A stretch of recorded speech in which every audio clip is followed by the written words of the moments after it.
جو پاکستان کی فوج اور اس کے بارے میں جو لکھ رہا ہے اب معلومات اخبارات تک اس کی ایکسیس ہے. اور یہ پچھلے کیونکہ 2 ہفتوں میں تو ہم لوگ ڈونلڈ لو اور شاہد افریدی اور ان معاملات میں الجھے رہے.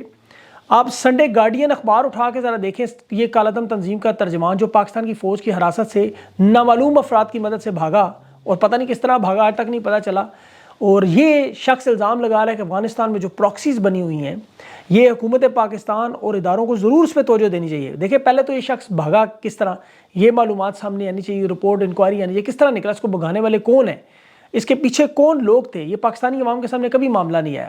اب یہ جس طرح آزادی سے بیٹھ کر یہ سارے راز کھول رہا ہے اور واضح طور پر اسے ظاہر ہے ہندوستان کی اخبارات میں بھی لکھ رہا ہے, تو اس کی اب 17 مارچ کا آپ صرف کالم پڑھ لیں, اور جس طرح اس نے کہا کہ پاکستان اور افغانستان کے معاملات کو کس طرح خراب کرانے کے لیے وہ تاجکستان کی انٹیلیجنس ایجنسیاں اور وہ لوگ جو بھی روس میں شامل ہیں ان کی ملاقاتیں پنڈی میں اور باجوڑ میں ہو رہی ہیں, ایگریمنٹ سائن کیے جا رہے ہیں. یہ بڑا تشویشناک معاملہ ہے. یہ اس نے تو خراسان کی تحریک کا بھی ذکر اس میں کر دیا, اور یہ براہ راست الزام لگا رہا ہے کہ تاجک پراکسیز کو افغانستان میں استعمال کیا جا رہا ہے. ان کی ملاقاتیں باجوڑ میں ہوئیں, پنڈی میں ہوئیں, اور اس کے بعد یہ افغانستان میں بعد میں پاکستان نے آپریشن کیا, فضائی آپریشن, اور پھر معاملات شروع کیے. اور یہ چاہتے ہیں کہ اسی طرف پھر اس میں آپ خواجہ آصف کا بیان دیکھ لیں جس میں اس نے فوج کے اندر کہا کہ اس میں افغان نشاد لیفٹیننٹ اور کیپٹن نکالے, اور بہت سے لوگ جو اس قومیت کے انہیں نکالا جائے گا, فوج سے ڈسمس کیا جائے گا.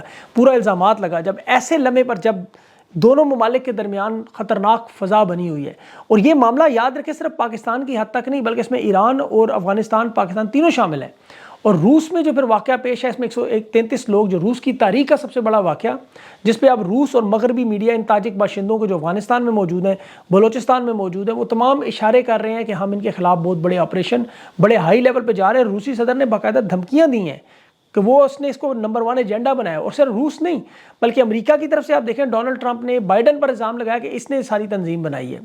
تو یہ تانے بانے اگر آپ سارے جوڑیں, سارے ڈاٹ کنیکٹ کریں تو آپ کے سامنے ایک بہت بڑی سازش اس خطے میں نظر آ جائے گی. اور یہ معاملہ آنے والے دنوں میں یقین کریں نہ صرف پاکستان افغانستان کے درمیان کشیدگی بنے گا بلکہ ایران کے ساتھ اور ایک بہت بڑی جنگ کی طرف معاملہ جا سکتا ہے. تو اسے ان کو سوچنا چاہیے. اس کے ساتھ ساتھ دیکھیں دوسرا جڑا ہوا مرحلہ بھی اقوام متحدہ کے باہر جو گلگت بلتستان کے لوگوں کا پروٹیسٹ ہوا, اس میں پاکستان میں کسی نے توجہ نہیں دی, لیکن ہندوستان سمیت دنیا اخبارات میں اسے پہلے صفحات پہ لگاتی رہیں کہ وہاں موجود جو لوگ ہیں وہ اپنا الحاق ہندوستان سے کرنا چاہتے ہیں. ایک طرف بلوچستان میں آگ لگی ہوئی ہے, افغانستان کے ساتھ مسائل ہیں, اب یہ گلگت بلتستان کا. تو دیکھیں ایشوز بہت بڑے بڑے ایشوز ہیں. سیکورٹی کی وہ ایشو جو ہم بار بار اٹھاتے رہے, میری ذاتی رائے ہے کہ اداروں کو خدا کے واسطے اس وقت تحریک انصاف عمران خان کی جان چھوڑ کر ان اصل معاملات کی طرف توجہ دینی ہوگی, کیونکہ یہ معاملہ آہستہ آہستہ پنپ رہا ہے اور آنے والے کچھ سالوں میں ایک بہت بڑا ازدہا کی صورت میں آئے گا. جس طرح مراد صحیح چیختا رہا کہ یہ سب ہوگا, اور وہ دیکھیں ہوا سب کچھ. اگر اس وقت اس کو کنٹرول کر لیا جائے تو یہ معاملہ ٹھیک ہو جائے گا. یہ اپڈیٹنگ سٹوری ہے, اس میں انشاءاللہ میں آپ کو معلومات دیتا رہوں گا. ابھی پاکستان کی جو ملکی حالات ہے اس پہ بھی بڑا ہے معاملہ. مراد سعید کی میں نے بات کی, ابھی دیکھیں پشاور ہائی کورٹ میں اس کی اطلاع تھی. پشاور ہائی کورٹ کو پولیس نے پوری بھاری نفری سے گھیر لیا. اب جو سینٹ کے انتخابات میں اس میں مراد سعید کی آپ کو پتہ ہے آج سماعت تھی اس میں کہ وہ کاغذات منظور ہوں یا نہ ہوں. الیکشن کمیشن نے, عدالت نے کہا کہ مراد سعید کو پیش کریں. وکیل نے کہا کہ اس کی جان شدید خطرے میں, اگر عدالت ضمانت دے تو میں مراد سعید کو بھی پیش کرتا ہوں ورنہ میں وکالت چھوڑ دوں گا. مطلب اس مراد سعید پشاور میں موجود ہے. اب یہ خبر ملنے کی دیر ہے, پشاور میں اس کو ڈھونڈنے کے لیے سرگرم ہو چکے ہیں. اور مراد سعید بہت اہم معاملہ, یاد رکھیں سینٹ میں اس کا نام, میری ذاتی رائے ہے مراد سعید کو اگر پیغام مل رہا ہو تو کاغذات منظور کر کے وہ اسے سینٹ میں لانے کی کوشش کریں گے تاکہ اسے گرفتار کر لیں. دیکھیں ماضی میں اعظم سواتی سینیٹر رہا, پرویز الہی وزیر اعلیٰ تھا, یہ سب لوگ تب بھی ان کے اوپر معاملات ٹھیک نہیں ہوئے. مراد سعید کو کوئی رسک نہیں لینا چاہیے, خاص طور پر ایک ایسے مرحلے میں جب وہ ایک بہت بڑی تحریک بھی چلا رہا ہے, اور یہ جو ابھی میں نے حالات بتائے وہ سینیٹر بنے بغیر بھی سارے کام کر سکتے ہیں. ابھی مراد سعید کا جو بہت بڑا پیغام دیکھیں سوات منگورا میں, یہاں سے عمران خان کی رہائی کی تحریک شروع ہو چکی ہے. عمران خان اور بشرا بی بی کی یہ تحریک آپ کو پورے پاکستان میں پھیلتی نظر آئے گی. اس وقت ان کے ساتھ ساتھ جو قیادت بے گناہ جیلوں میں ان کی بھی عوامی طاقت دیکھیں مسائل حل کرنے کا ایک طریقہ ہے. یہ شروعات سوات میں ہو رہی ہے, اس کے بعد آپ کو جس طرح بلوچستان کا مراد سعید صدام ترین جونیئر وہ لے کے نکل رہا ہے, اور یہ سوات کی تحریک یاد رکھیں کہ یہ یہاں کے لوگ مراد سعید پر اپنی جان دینے کو بھی تیار ہیں. اب جو ہی تحریک انصاف کی کور کمیٹی کسی دھرنے یا لانگ مارچ کا عید کے بعد اعلان کرے گی, یہ تحریک آپ کو خیبر پختونخوا سے پھیلتی ہوئی پاکستان کے تمام اضلاع اور شہروں میں پھیلے گی. کوئی حماد اظہر پہلے ہی پی ٹی آئی پنجاب کو کھڑا کر رہا ہے. تو اس صورتحال میں آپ کو ایک جس طرح عوام, اور یہ سارا عوام پہ ہے, جس طرح 8 فروری کو عوام نے 2/3 اکثریت دلائی اور کوئی بڑے نام شامل نہیں تھے، تمام رہنما روپوش تھے، عوام نے بیڑا اٹھایا۔ اس دفعہ ایک دفعہ پھر تحریک یہ عوام کے ہاتھ میں جا رہی ہے، اور آنے والے دنوں میں اگر عوام اسی طرح دباؤ بڑھاتی رہی تو عید کے بعد آپ دیکھیں 5 نومبر سے پہلے جب یہ زور پکڑے گی تحریک تو خان کی رہائی کا فیصلہ دینے پر یہ مجبور ہوں گے، کیونکہ اس کے 2 ہی طریقے ہیں، آپ کو میں بارہا کہہ رہا ہوں، ایک انٹرنیشنل دباؤ اور دوسرا جو تبدیلیاں ہیں وہاں جو انٹرنیشنل، اور دوسرا جو عوام کے احتجاج جو سڑک سے تحریک سے شروع ہوگا۔ اب اس کے لیے آپ کو کوئی بڑے ناموں کی لیڈرشپ کی طرف دیکھنے کی ضرورت نہیں ہے، معاملہ مراد سے اگر روپوش ہو کے چلا سکتا ہے تو جو موجود ہیں وہ بہتر کر سکتے ہیں، کیونکہ معیشت کی تباہی بڑھتی جا رہی ہے۔ دیکھیں روپے کی قیمت گر رہی ہے، معاشی مسائل بڑھ رہے ہیں، بیرونی قرضوں اور امداد کی جو کوششیں ہیں وہ کبھی بھی پاکستان کو اپنے پیروں پر نہیں کھڑا کر سکتے۔ اس کا میں آپ کو بڑا آسان طریقہ بتاؤں، دیکھیں دنیا بھر میں آپ دیکھ لیں، یا تو آپ آمدنی بڑھائیں، اخراجات کم کریں، اتنا اضافہ ہو تو ملک کو آپ ترقی پہ لا سکتے ہیں۔ اب یہاں جو آپ کے پاکستان میں اس وقت بنی ہوئی اشیاء باہر جا رہی ہیں اور جو باہر وہاں سے آ رہی ہیں، ان دونوں کے اندر اگر آپ پچھلے کوارٹر میں صرف تجارتی خسارہ دیکھیں تو وہ تقریباً 1 ارب 40 کروڑ ڈالر سے زیادہ بن رہا ہے، یعنی آپ باہر سے اشیاء زیادہ منگوا رہے ہیں۔ صرف فروری کے مہینے میں تجارتی خسارہ 1 ارب 70 کروڑ یہ بنا ہے۔ اب IMF سے جتنا قرضہ لیا ہے اتنا تو تجارتی خسارہ ہے۔ اب مہنگائی کے معاملات اپنی جگہ، جو انہوں نے 22% شرح سود رکھی ہے، لوگ اب اپنے کام کاج چھوڑ کے بینکوں میں پیسے جمع کروا رہے ہیں اور سود بھر کے اپنا کام چلا رہے ہیں۔ اب اس سے ہو کیا رہا ہے، بینک تو امیر ہو رہے ہیں لیکن سرمایہ کاری کا نظام بالکل پاکستان میں ختم ہوتا جا رہا ہے۔ ماضی میں جس طرح وہ گاڑیاں لیز پہ لیتے تھے، سود کی شرح 22%، لوگ اب وہ بھی نہیں لے سکتے۔ تنخواہ دار طبقہ ہے وہ ٹیکس دے دیتا ہے لیکن ان کے پاس کوئی ریلیف کا طریقہ بھی نہیں۔ آبادی جو اس وقت نوجوانوں پہ مشتمل ہے، نہ کاروبار ہے نہ نوکریاں ہیں، اور آبادی بڑھتی جا رہی ہے، اور یہ اتنے بڑے بڑے مسائل ہیں کہ یہ ٹھیک کرنا ناممکن ہے۔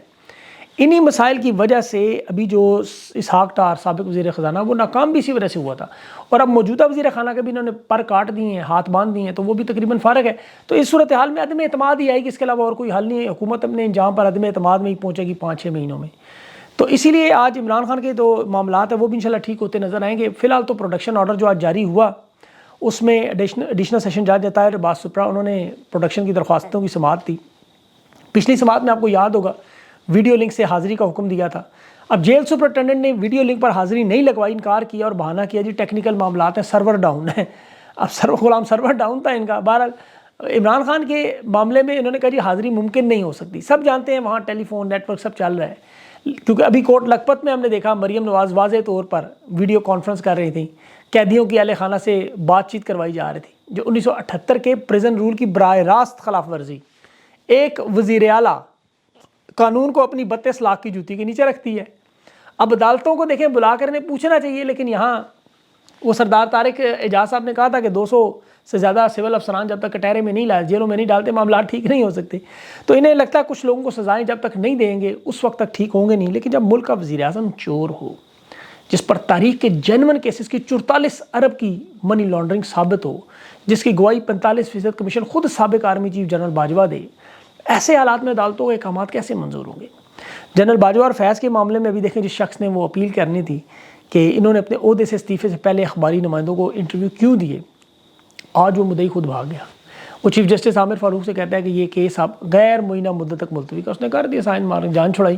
اتنا پریشر تھا ان پہ، اندازہ کریں۔ اور یہ چونکہ لاتے ہی کیس اس لیے ہیں، ان کے حق میں قسم کا فیصلہ دے دیا، اب اس وقت تک انہیں نہیں چھیڑا جائے گا جب تک انہیں ضرورت نہیں پڑے گی، اور وہ پڑے گی ضرور جلدی، آپ کو میں یہ بھی بتا دوں۔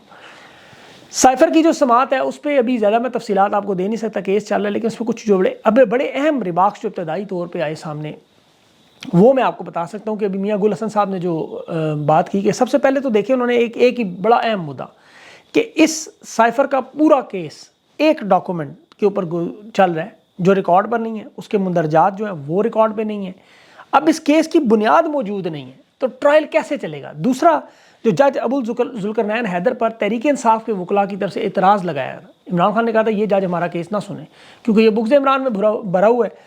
اب جج میاں گل حسن نے پوچھا ہمیں وہ صرف درخواست دکھا دیں، کیونکہ یہ قانون ہے، یاد رکھیے کہ ٹرائل جج کے سامنے جب آپ یہ درخواست دائر کر سکتے ہیں، اعتراض لگا سکتے ہیں، تو اس پر اس کا فیصلہ کیا ہے؟ عدالت وہ دیکھنا چاہتی ہے کہ ٹرائل صاف شفاف ہوا، انصاف کے تقاضے پورے ہوئے، اگر نہیں ہوئے تو ٹرائل اسی بنیاد پر ہی ختم ہو جائے گا۔ تو یہ کیس چل رہا ہے، انشاءاللہ اس میں مزید جو ہے وہ دوسرے ویلاگ میں آپ کے سامنے تفصیل رکھوں گا۔ اس کے ساتھ ساتھ قومی اسمبلی کا جو سیشن ہے وہ بھی 1 اپریل کو بلایا گیا ہے، اس میں اب تحریک انصاف کو جان مارنی پڑے گی کیونکہ سینٹ کے 2 اپریل کو انتخابات ہیں۔ تحریک انصاف کو اپنی صفحے بھی درست کر رہی ہیں اس وقت بالکل. جو انٹرا پارٹی انتخابات کا جو الیکشن کمیشن میں معلومات دینی ہے اس کے لیے بھی ان کا آج اجلاس ہے. اس کے بعد یہ فیصلہ ہوگا کہ اپنے پلیٹ فارم سے پارلیمنٹ کے اندر کس طرح لڑائی لڑی جائے, کس طرح سنی اتحاد کے پلیٹ فارم کو جوڑا جائے. تو یہ سارے معاملات چلتے رہیں گے, لیکن اس دوران ابھی پارلیمانی لیڈر کا فیصلہ بھی ہونا, جو زین قریشی ہوں گے. اپوزیشن لیڈر عمر ایوب صاحب ہیں, وہ ہیں اے پی سی, وہ شیخ افضل مروت ہیں. تو یہ نشستیں مخصوص نشستیں تو ظاہر ہے وہ نون لیگ, پیپلز پارٹی اور فضل الرحمان لینا چاہتے ہیں. اب وہ اس میں کس حد تک کامیاب ہوں گے یہ بھی معاملہ انشاءاللہ آپ کو اپڈیٹ دیتا رہوں گا. اپنا خاص خیال رکھیں. اگلی ویڈیو تک کے لیے مجھے اجازت دیں. اللہ حافظ.